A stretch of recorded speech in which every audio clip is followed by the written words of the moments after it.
Welcome in to the तैयारी दोस्तों। तो आज की इस वीडियो में हम देखेंगे हमारा थर्ड चैप्टर हिस्ट्री का है इन द अर्लिएस्ट सिटीज मतलब आरंभिक नगर।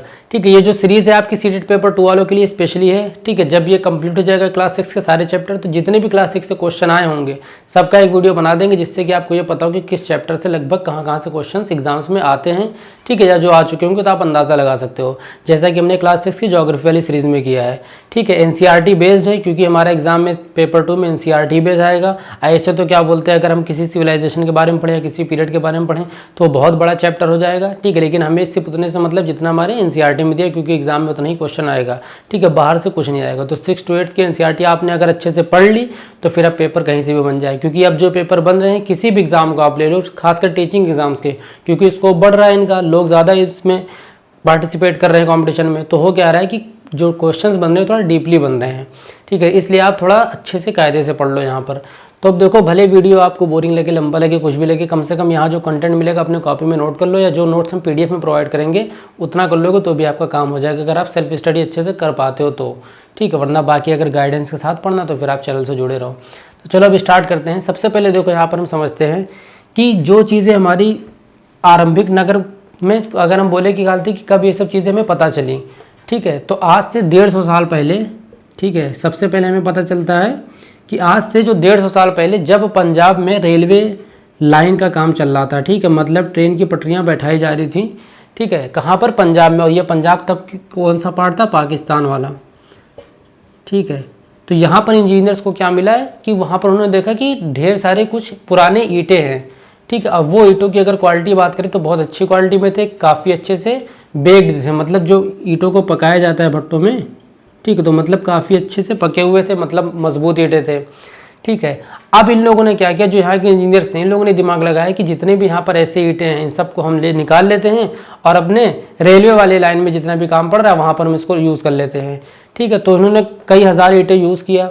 ठीक है, और जैसे मान लो, जैसे हम देखते हैं कि इंडियंस में अपने क्या होता है कि बाउंड्री वगैरह होती है, 1-2 बाउंड्री गिरी तो धीरे धीरे सब ईंटें गायब हो जाते हैं। ठीक है, तो वैसे ही इन लोग का भी काम था कि जितने भी वहाँ पर देखते गए कि हाँ ये बिल्डिंग से, ये भले वो मॉन्यूमेंट रहा हो, कुछ भी रहा, उस टाइम अभी नहीं पता था, अभी बस ये था कि हाँ ये कोई खंडहर, कोई बिल्डिंग यहाँ पर रही होगी।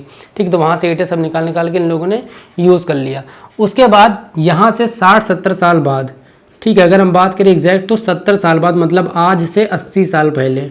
ठीक है, यहाँ से देखोगे तो 70 साल बाद इसके, यहाँ पर 80 साल पहले फिर आए जो दूसरे आर्कियोलॉजिस्ट। ठीक है, उन लोगों ने देखा कि यहाँ पर कोई सिर्फ 1-2 बिल्डिंग की बात नहीं है, पूरा का पूरा क्या है, एक शहर है। ठीक है, और वो शहर इसलिए नाम पड़ा क्योंकि वहाँ पर जो फीचर्स थे सारे जो थे वो एक नगर के जैसे लग रहे थे या शहर के लग रहे थे। ठीक है, अब उन लोगों ने उस शहर का, जहाँ से ये सब ईंट मिली थी, जहाँ पर ये बिल्डिंग्स थी, उस शहर का इन लोगों ने क्या नाम रख दिया? हड़प्पा रख दिया। ठीक है, अब इसीलिए हम इस पूरे सिविलाइजेशन को किससे जानेंगे? हड़प्पन सिविलाइजेशन या इंडस वैली सिविलाइजेशन, क्योंकि ये इंडस नदी के किनारे बसी हुई थी। ठीक है, अब हड़प्पा नाम तो दे दिया, लेकिन इन लोगों ने कुछ दिन बाद और क्या देखा कि आगे और भी ऐसे कई नगर हैं, कई टाउन्स हैं, कई सिटीज़ हैं। ठीक है, जो इनसे सिमिलर हैं, मतलब जो हड़प्पा से हैं उनसे सिमिलर हैं, तो उन सब को मिला के इन लोगों ने क्या नाम दे दिया? हड़प्पन सिटीज़।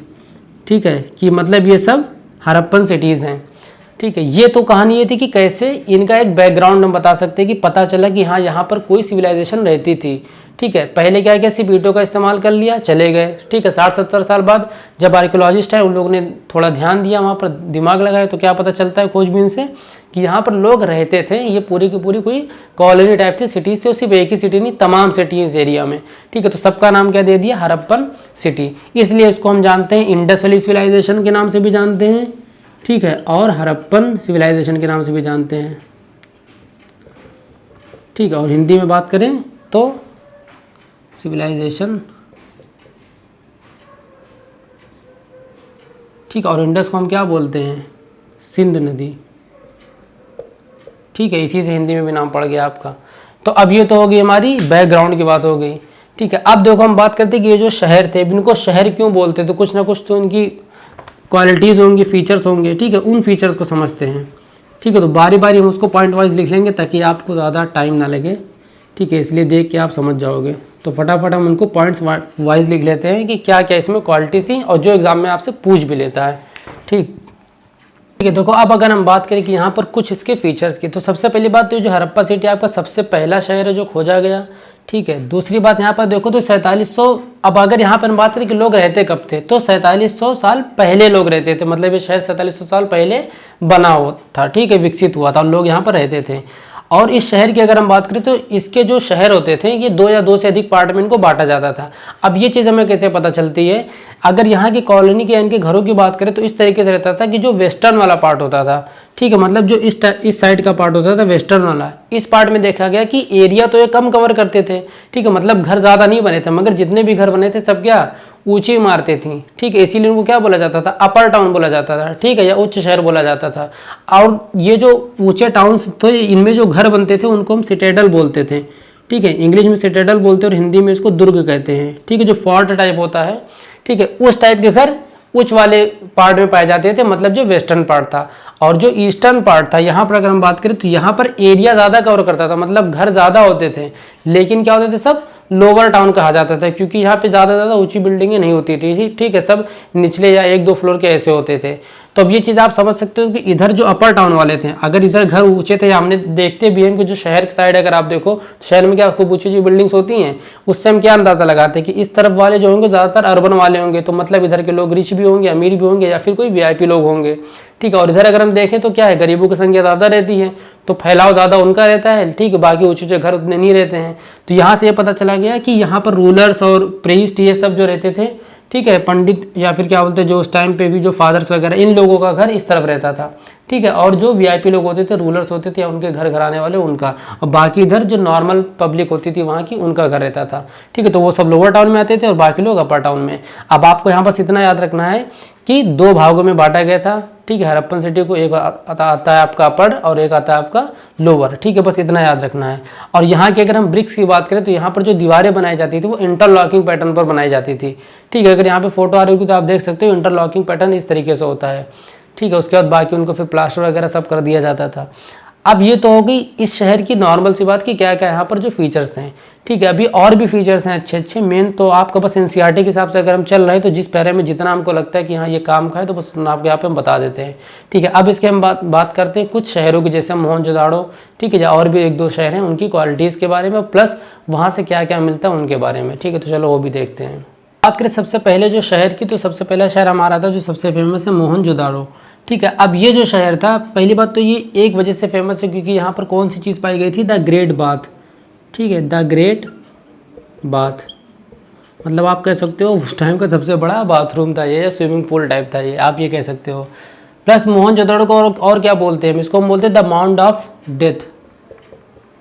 ठीक है, ये आपका एग्जाम में डायरेक्टली क्वेश्चन पूछ लेता है, किस शहर को द माउंट ऑफ डेथ बोला जाता है। ठीक है, अब यहाँ पर इसको इसलिए बोला जाता है क्योंकि यहाँ पर जो पाया गया था कि डेड बॉडीज जो थी वो सब क्या, मतलब उनका जो स्केलेटन था वो ज़मीन में से धंसा हुआ था। ठीक है, तो कई ढेर सारे स्केलेटन या कंकाल पाए गए। ठीक है, इसलिए इसको मृतकों का शहर या फिर द माउंट ऑफ डेथ कहा जाता है। ठीक है, अब बात करते हैं कि यहाँ पर जो सबसे पहली चीज़ हमने देखी, जो सबसे फेमस चीज़ है जो लोगों को लगी, वो क्या, ग्रेट बाथ। अब इस ग्रेट बाथ की क्या क्वालिटी है, अगर आप फोटो में देख सकते हो तो यहाँ पर आप देखो, एक तो ये स्विमिंग पूल टाइप का है थोड़ा, प्लस यहाँ पर आपको 2 सीढ़ियाँ मिल जाएंगी नॉर्थ और साउथ साइड में। ठीक है, और वो सीढ़ियाँ क्या करेंगी, नीचे उतरने के लिए। ठीक है, दूसरी बात आप देखो तो इसके अराउंड क्या होते हैं, रूम्स होते हैं। ठीक है, मतलब अगर ये बीच में तो इसके अराउंड क्या रहेंगे, वहाँ पर सब रूम्स रहेंगे चारों तरफ। ठीक है, और इसकी जो अगर हम बात करें, इसका जो बनाया है, जो स्ट्रक्चर की बात करें तो ब्रिक्स से बना हुआ है। ठीक, और अच्छी क्वालिटी के ब्रिक्स, काफ़ी बेक्ड ब्रिक्स थे, क्यों, तभी तो वो 1000 साल तक रह जाते थे। ठीक है, प्लस बात करें उसके बाद इस पर प्लास्टर की कोटिंग वगैरह की गई है। ठीक है, मतलब मिस्त्री लोग आके प्लास्टर अपना किए होंगे, और काफ़ी अच्छा मसाला है ये, 5-1-4-1 वाला मसाला नहीं, काफ़ी कायदे का मसाला यूज़ किया गया क्योंकि अभी तक वो चीज़ें बची हुई हैं।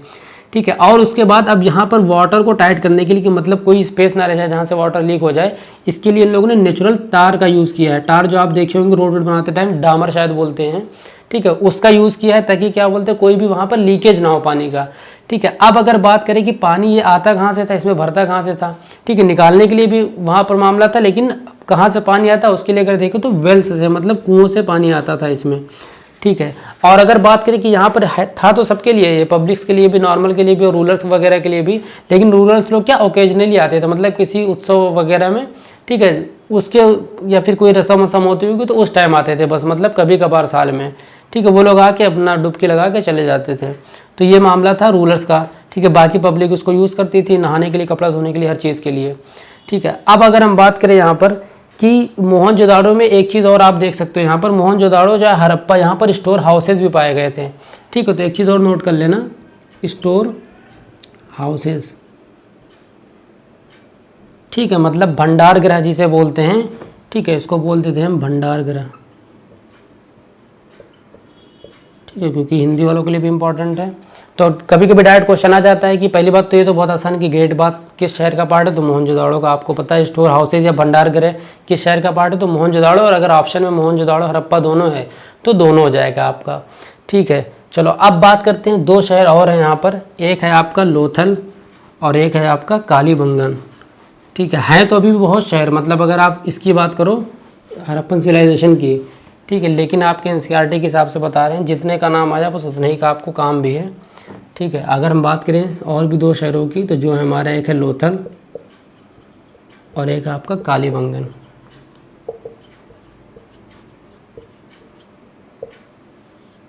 और यहाँ से आपका क्या पाया गया था, फायर अल्टार्स, ठीक है, फायर अल्टार्स इंग्लिश में बोलते हैं, ठीक। और हिंदी में बात करें तो ये हो जाएगा आपका वेदियाँ होता है, ठीक है, अग्नि वेदियाँ,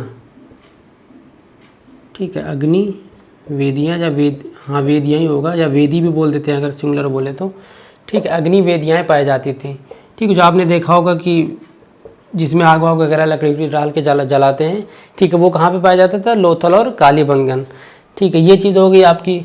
और एक बात और बता दिया कि स्टोर हाउसेज का हड़प्पन और मोहनजोदड़ो यहाँ पर पाए जाते हैं, ठीक है। अब इसके बाद हम बात करते हैं कि उस टाइम के जो आपके हाउसेज थे, ठीक है, स्ट्रीट्स वगैरह थी और ड्रेनेज सिस्टम था। अब शहर का नाम क्यों पड़ा, ठीक है, उसके पीछे यही राज है कि उस टाइम के जो घर होते थे, अगर हम घरों की बात करें, ठीक है, ड्रेनेज की आप बात करें, ठीक है, नालों की, ठीक है, और अगर बात करें स्ट्रीट की, ठीक है, इन तीनों के कॉम्बिनेशन से कैसे क्या वहाँ पर कॉलोनी बनती थी, वो स्ट्रक्चर अगर हम बात करें तो जितने भी वहाँ पर घर थे, पहली बात तो फर्स्ट या सेकंड फ्लोर के थे, रेक्टेंगुलर या स्क्वायर शेप में थे, पिछले चैप्टर में हम लोगों ने पढ़ा था, ठीक है। और अगर वहाँ के सिस्टम की बात करें तो वहाँ पर हर घर से क्या एक नाली निकलती थी, ठीक है। जब घर बनता था उसी टाइम क्या होता था, नाली बन जाती थी, और वो नाली क्या करती थी, किसी बड़े नाले से जाके कनेक्ट हो जाती थी, ठीक है। जैसे अभी अपना सीवेज वाला पैटर्न, ड्रेनेज वाला सिस्टम वाला है, अभी जैसे है कि यहाँ सीवर पड़ता है, ठीक है, और बीच बीच में आपने देखा होगा कि वहाँ पर ब्लॉक्स हो जाते हैं, इसलिए क्या बोलते हैं, वहाँ पर हर एक इंटरवल पर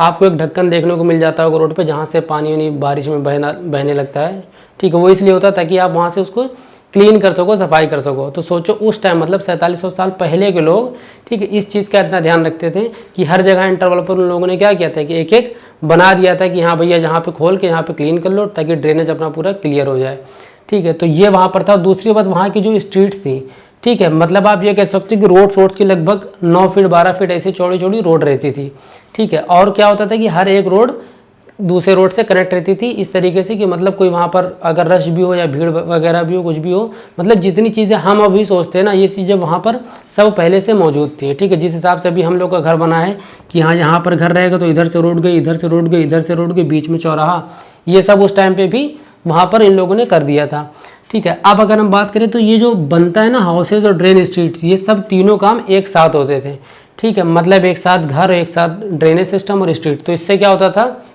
कि जितनी भी चीज़ें वहाँ पर एक सिस्टमेटिक वे में बन जाती थी, ठीक है। मतलब घर बना तो फिर वहाँ पे नाली बनी, सबसे बड़ी समस्या नाली वाली रहती थी कि पानी को कहीं निकालना है, ठीक है, बीमारी वगैरह सब कुछ का ध्यान रखा गया था, ठीक है। तो वहाँ पर अगर अच्छा घर होगा, अच्छा ड्रेनेज सिस्टम होगा तो अच्छी गली भी बनेगी। वो तो कितनी स्ट्रीट्स निकालनी है, हर स्ट्रीट में कितने घर होने, किस साइड कितना घर होना है, बीच में कितनी रोड का गैप होना है, वो सब एकदम कैलकुलेटेड करके अच्छे से बनाया जाता था, ठीक है। तो इस वजह से उसको हमने शहर का नाम दिया, ठीक है। अब लोग वहाँ के कैसे भी हों उससे मतलब नहीं है, लेकिन जो अगर हम फिजिकल स्ट्रक्चर की बात करें तो जैसे आज के घर होते हैं, आज की कॉलोनीज होती हैं, उस तरीके से यहाँ पे सिस्टम था, ठीक है। जिसमें सबसे फेमस जो हमारा वो ड्रेनेज सिस्टम फेमस है, कहाँ का, हड़प्पन सिविलाइजेशन का, जो अभी तक हम लोग लागू कर रहे हैं। आप अपने कॉलोनी में गौर भी करना तो आप देख सकते हो कि आपके घर से नाली कनेक्ट है, ठीक है, सीवर लाइन पूरा पड़ा हुआ है, बीच बीच में आपको वहाँ पर इंटरवल पर एक एक मिल जाएगा सीवर वाला कि हाँ यहाँ से ढक्कन हटाओ, खोलो, साफ़ करो, ठीक है। वो चीज़ होगी यहाँ पर।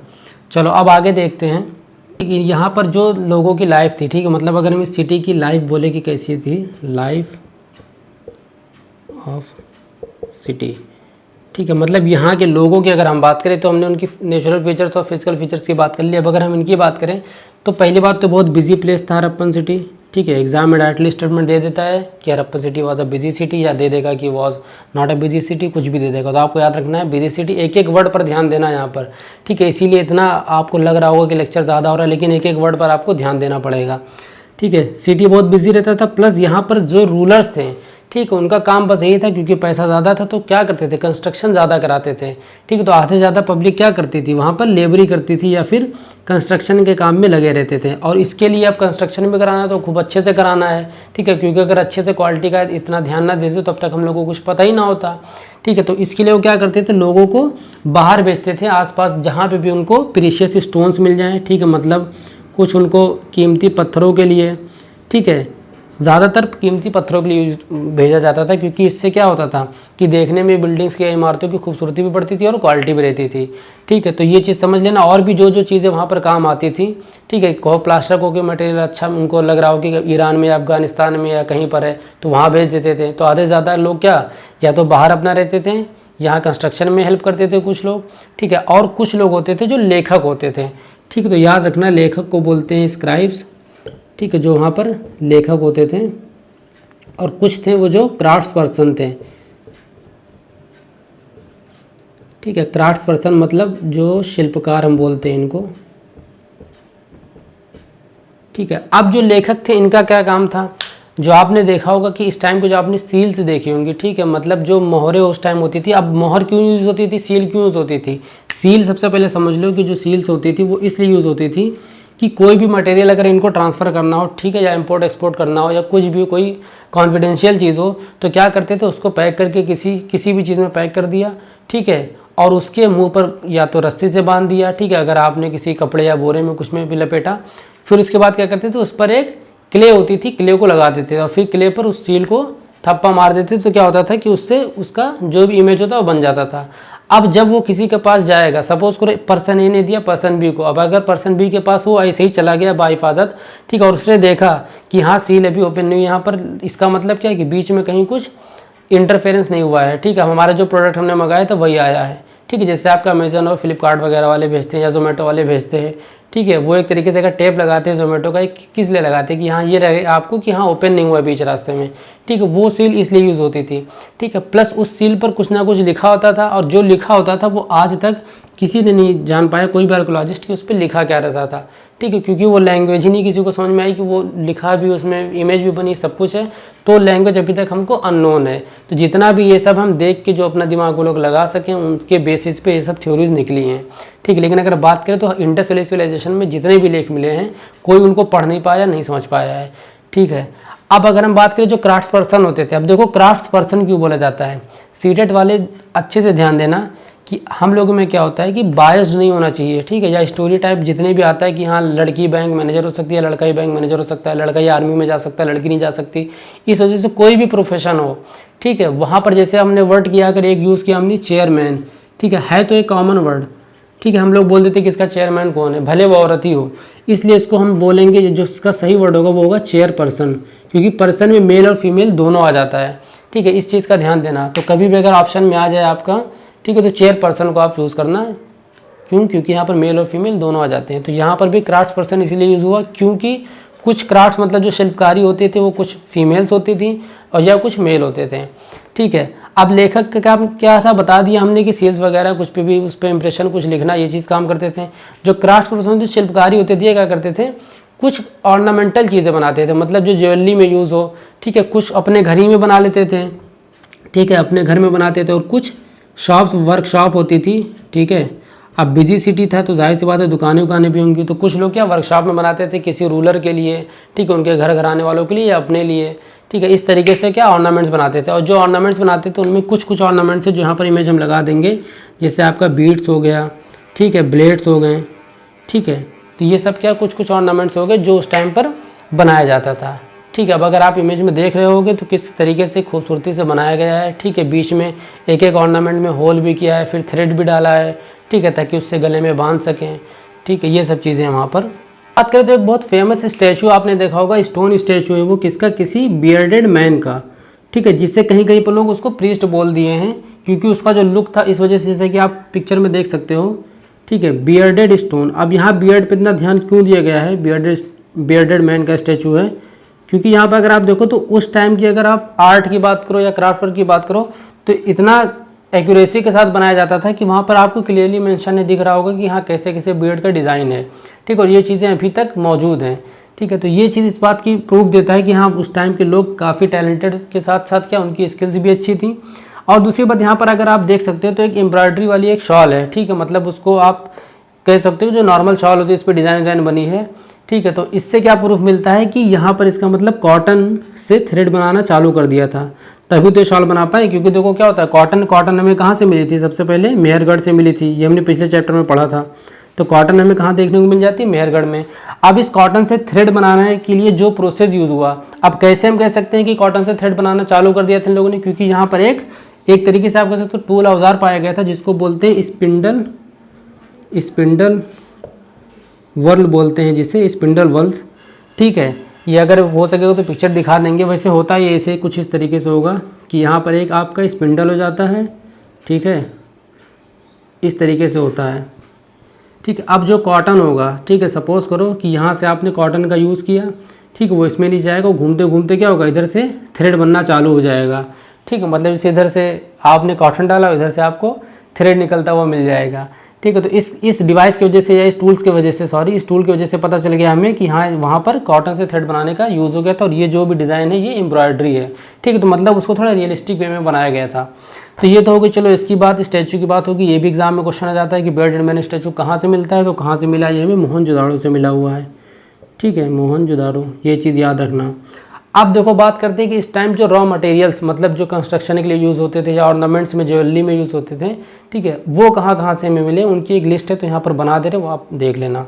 अब ये देख लो कुछ लिस्ट है जहाँ से एग्जाम में डायरेक्ट एक क्वेश्चन आया था, सीधे सीधे मैचिंग का आ गया था, क्योंकि आपके एनसीईआरटी का क्वेश्चन था ये। और वैसे भी आप समझ लो कि कॉपर उस टाइम पर कहाँ से मिलता था, राजस्थान या फिर ओमान से। मतलब अगर इंडस के आसपास की बात करें तो राजस्थान में मिलता था, और अगर अदर कंट्रीज़ की उधर बात करें तो ओमान में मिलता था। मेन आपके लिए यहाँ इंपॉर्टेंट राजस्थान है, तो आप ये स्टेट याद रखना। टीन कहाँ से मिलता था, टीन आप अफगानिस्तान और ईरान, इन दोनों जगहों से मिलता था। और गोल्ड कर्नाटक से, और प्रीशियस स्टोन्स, जितने भी कीमती स्टोन्स पत्थर होते थे, वो हमें गुजरात, अफगानिस्तान, ईरान, यहाँ सब से मिल जाते थे। तो जो शुरू में बताया था कंस्ट्रक्शन के टाइम जो रूरल लोग भेजते थे, वो इन्हीं सब जगहों पर वहाँ के जो पीपल्स उनको भेजते थे कि तुम जाओ यहाँ से ये चीज़ें लेकर आओ, ठीक है, जिससे कंस्ट्रक्शन में हमें हेल्प मिले। अब ये चीज़ आप देख लो, यहाँ पर एक चीज़ और क्वेश्चन आ जाता है कि ब्रॉन्ज का भी पूछता है कि किससे किससे मिलकर बनता है, तो टीन और कॉपर से मिलकर क्या बनता है, ब्रोंज बनता है, ठीक है। ये चीज़ आप याद रखना, ये पेपर 1 में भी क्वेश्चन आया था सीटेट के, और एसएसटी वाले में तो आ ही चुका है। कॉपर और टीन मिलकर क्या ब्रोंज बनाते हैं, ठीक है। एक चीज़ और मिली थी इस टाइम मोहनजोदड़ो से, प्लग्स जिसको बोलते हैं। प्लग मतलब कि जो भी जैसे हल टाइप होता है ज़मीन खोदने के लिए, ठीक है, यहाँ पर हम लिख देते हैं, इसको लिख लेना, PLOUGHS, ठीक है। अब ये जो होता है ये एक तरीके से औजार होता है, अगर हो सकेगा तो फ़ोटो लगा देंगे, ठीक है, वरना आप इस तरीके से भी समझ लो, फ़ोटो लगा देंगे, आप देख लेना, ठीक है। तो प्लग्स क्या होते हैं, जो ज़मीन में गड्ढा करते हैं जिससे कि क्या सॉइल्स वहाँ पर हट जाएं, ठीक है, और प्लांटेशन में मतलब प्लांट करें, फिर मिट्टी जैसे हम लोग नॉर्मल फावड़े से या फिर किसी बेलचा वगैरह से करते हैं गड्ढा, फिर उसके बाद पौधा लगाते हैं, फिर मिट्टी ढक देते हैं, तो वही प्रोसेस वहाँ प्लग्स से होता था। और ये प्लग होता क्या था कि ये एक जो भी रियल वाले थे वो सब डिस्ट्रॉय हो चुके थे, ठीक है, लेकिन एक इनका टॉय शेप था, जैसे टेराकोटा का जो टॉयज बनते थे उसी से एक ये भी टॉय बना हुआ था जिसका शेप प्लग्स की तरह था। तो इससे दिमाग लगाया गया कि हाँ ये आगे से नुकीला है, पीछे से हैंडल पकड़ने वाला, मतलब इससे सॉइल की डिगिंग होती थी, जिससे कि क्या होता था, प्लांटेशन यहाँ पर होता था, ठीक है। तो ये चीज़ वहाँ पर पता चल गई। और दूसरी बात, तमाम सबूत थे कि वहाँ पर चावल, गेहूँ, ठीक है, जौ, इन सब की क्या खेती होती थी, और प्लस लोग दाल, ये हर चीज़ क्या, बर्तन भी मिले थे, पॉट्स भी मिले थे, ठीक है, मिट्टी के, क्ले के, सबके मिले थे पॉट्स। तो उससे सब प्रूफ होगा कि यहाँ के लोग खाना उगाना, ठीक है, मतलब फसल वसल उगाना, तो पिछले चैप्टर में बताया था, स्टार्ट कर दिया था और खाना भी बनाने लगे थे। तो ये तो बात होगी कुछ यहाँ की सिटी की। अब हम बात करते हैं जो गुजरात में पर्टिकुलर 2-3 हड़प्पन साइट्स हैं उनके बारे में, ठीक है। अब देखो जो पहला एक साइट है ढोलावीरा, जिसे हम कहते हैं, ये कहाँ पर है, तो गुजरात में, लेकिन गुजरात में कहाँ पर, कच्छ में है ये, ठीक है। कहीं कहीं पर आ जाता है एग्जैक्ट, तो एग्जैक्टली ये खादिर बेट में लोकेशन है इसकी, और है कहाँ, ये रन ऑफ कच्छ या गुजरात के कच्छ में। अब आप यहाँ पर देखो कि यहाँ की जो खासियत है कि यहाँ पर सबसे फ्रेश वाटर और फर्टाइल सॉइल पाई गई थी, कि मतलब यहाँ की जो सॉइल थी, अब जब वाटर अच्छा मिलेगा तो जाहिर सी बात है सॉइल भी फर्टाइल होगी तो खेती भी अच्छी होगी। दूसरी बात, यहाँ पर सबसे बड़ी स्क्रिप्ट पाई गई थी, रिटर्न स्क्रिप्ट। जैसे कि आपने सील्स वगैरह में देखा होगा तो उसमें मान लो अगर इतनी बड़ी सील है तो इतने में लिखा हुआ है बस, लेकिन यहाँ पर जो स्क्रिप्ट पाई गई थी उसमें काफ़ी अच्छे मात्रा में लिखी हुई थी स्क्रिप्ट। और वहाँ आप कह सकते हैं कि वहाँ पर जो एक मतलब कोई स्टोन था, या वाइट स्टोन बोला जाता है, ठीक है, उस पर कार्व किया गया था, उस पर लिखा गया था, और किसी एक वुड वाले कोई एक कवर उसका कह सकते हो कि उसमें उसको पेस्ट कर दिया था या फिर उसमें लगा दिया था। उस वुड वाले कवर में मान लो अगर ये वुडन कोई कवर होगा यहाँ पर, ठीक है, रेक्टेंगुलर शेप में बना लेते हैं और पत्थर से कार्व करके उस पर लिखा गया था, ठीक है। जैसे कि यहाँ पर रोड कंस्ट्रक्शन कराते हैं या फ्लाईओवर कुछ बनता है तो वहाँ नेताजी लोग का नाम लिख के आता है, उसी तरीके से। अब यहाँ पर देखो एक चीज़ और, मतलब यहाँ पर आप कह सकते हो जो शहर था धोलावीरा, ये 2-3 पार्ट में बटा हुआ था, ठीक है। बेसिकली बोला जाता है कि 3 पार्ट में बटा हुआ था, जैसे कि आपका हरप्पन बताया था ना लोअर अपर पार्ट में, वैसे ये 3 पार्ट में बटा हुआ था। और हर पार्ट में किनारे किनारे क्या था कि एक ऊंची ऊंची दीवारें पत्थरों की खड़ी करी जाती थी, ठीक है। जैसा कि आपके फोर्ट में या किलों में होता है कि पूरा का पूरा किला क्या करते हैं, सराउंडिंग उससे कवरिंग कर देते हैं, ठीक है, चाहे तो स्टोन की वॉल से या आयरन की वॉल से, किसी से, जिससे क्या हो वहाँ की प्रोटेक्शन हो, बाहर के इन्वेडर से या बाहर के किसी भी कोई भी टाइप का फ्लड हो, कोई नेचुरल क्लाइमिटी हो, कुछ भी हो, ठीक है। तो उस वजह से वहाँ पर कवरिंग करी जाती थी, किससे, स्टोन वॉल्स की बड़ी बड़ी ऊंची ऊंची खड़ी कर दी जाती थी वहाँ पे, ठीक है। तो ये तो हो गई धोलावीरा की बात। अब अगर हम बात करते हैं तो दूसरा जो एक है साइट है वो है लोथल, ठीक है, उसके बारे में भी देखते हैं। अब देखो इस साइड का क्या है कि जो लोथल साइड थी ये आपकी ये भी गुजरात में, और गुजरात में कहा साबरमती नदी के किनारे पे है, ठीक। और अगर पूछे किसके नियर है तो गुल्फाफ खंबात के नियर है, ठीक है। तो ये भी एग्जाम्पल, बस तुम खंबात से याद रखना, लोथल खंबात गुजरात इस तरीके से याद रख लेना, सब उसी साइड है, साबरमती रिवर है। अब एनसीईआरटी का देखो होता क्या है, तुम्हें भले यहाँ लग रहा होगा कि सिर्फ लोथल के बारे में, मगर यहाँ से 2-3 क्वेश्चन बना लेगा। साबरमती नदी कहाँ से बहती है, ठीक है, साबरमती नदी के आसपास कौन सा गल्फ है, या फिर लोथल जो साइट है या कौन सी सी साइट है हरप्पन की जो गुजरात में है, तो ऑप्शन में दे देगा धोलावीरा, ठीक है, लोथल एक ऑप्शन दे देगा, बाकी धोलावीरा एक कोई अदर ऑप्शन, मतलब जो मेन होगा आपका लोथल और धोलावीरा इनमें से, ठीक है। तो इन दोनों को आपको चूज़ करना होगा कि हाँ ये दोनों सही है। कभी कभी पेयरिंग दे देगा, कभी कभी सिंगल दे देगा कि लोथल दे दिया और 3 कोई अदर साइड दे दिया, और पूछ ले कि गुजरात की साइड कौन सी है, ठीक है। तो इस चीज़ को अच्छे से समझ लेना है यहाँ पर। बाकी स्टार तो बहुत है हरप्पन सिविलाइजेशन में, ये आप कह सकते हो कि 1/4 है उसका, जितना अभी इसका कंटेंट है हरप्पन सिविलाइजेशन या इंडस वैली सिविलाइजेशन का अगर हम बात करें, ठीक है, तो उसको किसी अलग वीडियो में जब इंडस वैली सिविलाइजेशन पढ़ाएंगे, ठीक है, तो उसमें आप पढ़ लेना। बाकी अभी आप एनसीईआरटी से पढ़ रहे हो, इसलिए एनसीईआरटी में जितना कंटेंट है उतना ही पढ़ाएंगे यहाँ पे। अब यहाँ पर देख लो ये चीज़ हो गई आपकी गुल्फाफ खंबात ये वगैरह। और बाकी स्टोर हाउसेज आपको पता है कहाँ का, मोहनजोदाड़ो और हरप्पन में भी पाए गए थे, और इधर लोथल साइड में भी कुछ कुछ स्टोर हाउसेज देखे गए थे, ठीक है। अब इसके बाद आता है इंडस वैली सिविलाइजेशन का एंड, और एंड का क्या है उसका सही कारण किसी को नहीं पता है। कुछ सालों बाद क्या वहाँ देखा गया कि ना तो किसी सील का यूज़ हुआ है, ठीक है, सब वही पुरानी वाली हैं, ना तो कोई वहाँ पर राइटिंग वर्क मिला है, ना वहाँ पर कोई ऐसा घर वर मिला है कि लोग रह रहे हों, ठीक है, ना जानवर का कोई वो पाया गया है कि हाँ नए जानवर हों या कुछ भी हो। सब कुछ धीरे धीरे क्या वहाँ चीज़ें ख़त्म होने लगी। फिर क्या पता चला कि हो सकता है कि यहाँ के रूलर जो हों कैपेबल ना हो, ठीक है, हो सकता है रूलर ने अच्छे से नहीं गवर्न किया हो, कोई इन्वेडर आ गए हों, ठीक है। लेकिन जो हम लोग ज़्यादा मानते हो, ज़्यादा ये मानते कि यहाँ पर ड्यू टू फ्लड्स या नेचुरल क्लाइमिटीज़ की वजह से, ठीक है, यहाँ से लोग हटने लगे, क्योंकि पहले के लोग क्या थे, नोमैडिक थे, मतलब आगे ये नहीं कि यहाँ पर रुके तो बस यहीं पर रुके रहेंगे, ठीक है, आगे बढ़ते रहते थे। कुछ जानवर पे डिपेंड थे, तो जानवर नेचुरल फीचर्स पे डिपेंड थे, कहीं पर घास मिल रही नहीं मिल रही, जंगल में वो वाले फल हैं सीज़न, अगले सीज़न नहीं है तो अगले सीज़न के लिए कहीं और चले जाते थे, ठीक है। तो वही गेस यहाँ पे भी लगाया गया। हो सकता है यहाँ का वातावरण उनको अच्छा ना लग रहा हो, ठीक है, अब उनके हिसाब से ना रह रहा हो, फ्लड बाढ़ आ रही हो, पानी सूख गया हो, ठीक है, ये भी माना गया था कि ड्राई रिवर्स हो रही होंगी इस वजह से। तो ये सब क्या है, अजम्पशंस हैं, ठीक है। लेकिन अगर मेन रीजंस कभी पूछ ले एग्जाम में तो आपको वहाँ पे फ्लड, ड्राई रिवर्स यही सब करना पड़ेगा, ठीक है। तो चलो फिर अब उम्मीद है इतना आपको समझ में आ गया कि कितना पढ़ना है। बाकी परेशान बिल्कुल मत हो, इससे एक क्वेश्चन बनेगा, अगर बनेगा हर किसी भी चैप्टर से एक ही क्वेश्चन बनेगा, ठीक है। क्लास 6 की अगर हम बात करें तो 2 से 3 क्वेश्चन उस क्लास से बनते हैं, फिर 7 से, फिर 8 से, इस तरीके से, ठीक है। और ज़्यादातर जो कंटेंट बना है ज्योग्राफी का वो तो क्लास 6 से बना हुआ है क्वेश्चन, ठीक है। पिछली वीडियो में मैंने बताया भी था कि एक ही पेपर में 5-6 क्वेश्चन आ गए थे सिर्फ क्लास 6 के चैप्टर से। तो इसलिए एनसीईआरटी को इसी तरीके से आपको पढ़ना ही पड़ेगा। अब मजबूरी, अच्छा लगे चाहे ना लगे, फिर भी पढ़ लो, कम से कम एग्जाम में क्वेश्चन तो आपसे हो जाएंगे। चलो फिर मिलते हैं नेक्स्ट वीडियो में। बाकी CDP की क्लासेस चल रही हैं, ठीक है, 2-3 वीडियो उसके भी अपलोड हो चुके हैं। ग्रोथ एंड डेवलपमेंट पूरा हो गया है। क्वेश्चंस या तो हम प्रैक्टिस वाली सीरीज़ में कराएंगे, या जैसे ही कंटेंट खत्म होगा एक टॉपिक, अगला टॉपिक सीधे क्वेश्चंस ले आएंगे, वरना फिर टॉपिक अभी चलते रहेंगे, आप बस वेट कर लेना। एंड में आपको CDP प्रैक्टिस करवाएंगे एग्ज़ाम तक। चलो फिर मिलते हैं नेक्स्ट वीडियो में, तब तक के लिए बाय बाय।